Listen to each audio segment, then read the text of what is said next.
माननीय प्रधानमंत्री जी, भारत की राजधानी ऐतिहासिक नगरी दिल्ली के विवेकानंद स्कूल की कक्षा 12वीं की छात्रा खुशी जैन आपसे प्रश्न पूछना चाहती हैं। खुशी, कृपया अपना प्रश्न पूछिए। ये अच्छी बात है, खुशी से शुरू हो रहा है।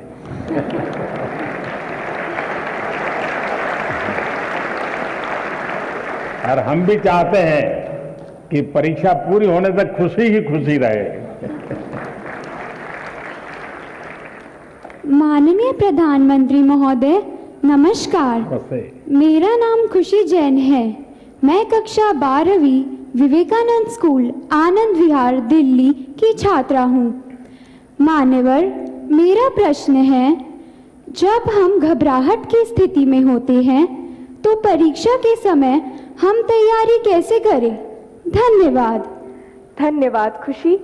मान्यवर, साहित्यिक परंपरा के परिप्रेक्ष्य में अत्यंत समृद्ध प्रदेश छत्तीसगढ़ के बिलासपुर के कक्षा 12वीं के छात्र ए श्रीधर शर्मा कुछ इसी तरह की समस्या से जूझ रहे हैं।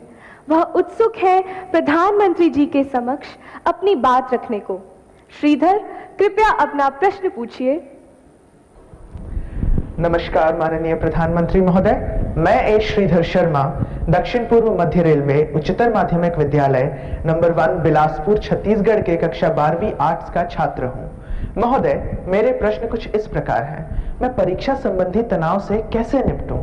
अगर मेरे अंक अच्छे नहीं आए तो क्या होगा? अगर मुझे अपेक्षित अंक प्राप्त नहीं हुए तो क्या होगा? और अंततः अगर मेरे ग्रेड अच्छे नहीं आए तो मैं अपने परिवार की निराशा से कैसे निपटूं? धन्यवाद Shridhar. From the land where the Sabarmati Sant Mahatma Gandhi ji started his Satyagraha movement, I invite Kenny Patel, a class 10 student of Vadodara, who earnestly seeks your guidance on similar challenges faced by her. Kenny, please ask your question. Greeting Prime Minister sir. My name is Kenny Patel. I am from Treehouse High School, Vadodara, Gujarat, from class 10th. My question is how to overcome the stress of completing the whole syllabus with a proper revision to enhance our marks and result, and how to take proper sleep and rest during the examination time. Thank you, sir. Thank you, Kenny. माननीय प्रधानमंत्री जी, खुशी, श्रीधर शर्मा तथा केनी पटेल परीक्षा के तनाव से व्यथित हैं। उन्हीं की तरह देश भर से अनेक विद्यार्थियों ने एग्जाम स्ट्रेस से संबंधित प्रश्न पूछे हैं। परीक्षा के तनाव से लगभग सभी विद्यार्थी प्रभावित होते हैं और आपके मार्गदर्शन के अभिलाषी हैं। माननीय प्रधानमंत्री जी, एक साथ आप लोगों ने इतना सवाल पूछ लिए हैं कि ऐसा लग रहा है कि मुझे ही पैनिक से गुजरना पड़ेगा। देखिए, आपके मन में भय क्यों होता है? ये प्रश्न मेरे मन में है। क्या आप पहली बार एग्जाम देने जा रहे हैं? क्या आप में से कोई नहीं है जो पहली बार एग्जाम देने जा रहा है? मतलब कि आपने बहुत सारी एग्जाम दे चुके हैं और अब तो आप प्रकार से एग्जाम के इस दौर से आखिरी छोर की तरफ पहुंच चुके हैं। इतना बड़ा समंदर पार करने के बाद किनारे पर डूबने का डर, ये तो दिमाग में बैठता नहीं है। तो पहली बात है कि आप मन में एक बार तय कर लीजिए कि परीक्षा जीवन का एक सहज हिस्सा है। हमारी विकास यात्रा का छोटे पड़ाव है और उस पड़ाव से हमें गुजरना है और गुजर चुके हैं।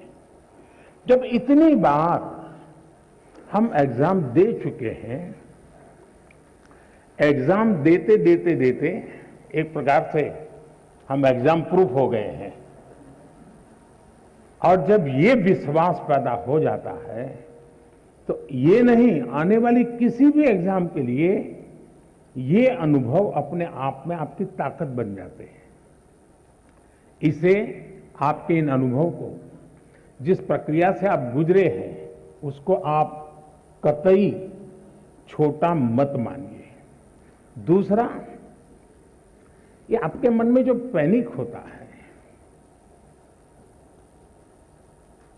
क्या ये तो नहीं है कि प्रिपेयर्डनेस में कमी है?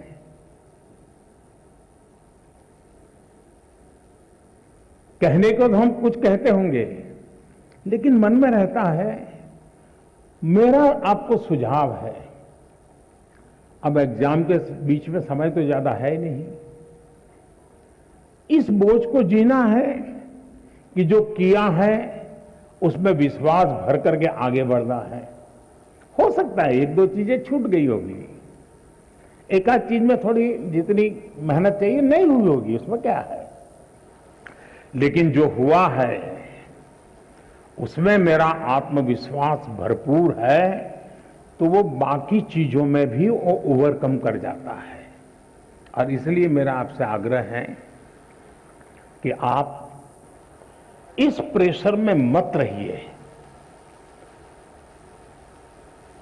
पैनिक क्रिएट हो ऐसा वातावरण को पनपने ही मत दीजिए। जितनी सहज दिनचर्या आपकी रहती है, उतनी ही सहज दिनचर्या में आप अपने आने वाले परीक्षा के समय को भी बिताइए। एक्स्ट्रा कम अधिक जोड़ना तोड़ना वो आपके पूरे स्वभाव से डिस्टर्बेंस पैदा करेगा। वो ये करता है तो चलो मैं भी ये करूं, मेरा एक दोस्त ऐसा करता है इसलिए उसको अच्छे मार्क्स आते हैं, मैं भी वो करूं। आप वो कुछ मत कीजिए जो आपने सुना है, आप वही कीजिए जो इतने समय से आप करते आए हैं, और उसमें आप विश्वास भरिए। मुझे पक्का भरोसा है आप पर कि आप बहुत सरलता से, उमंग से, उत्साह से, एक फेस्टिवल मूड में एग्जाम दे पाएंगे और सफल होकर रहेंगे।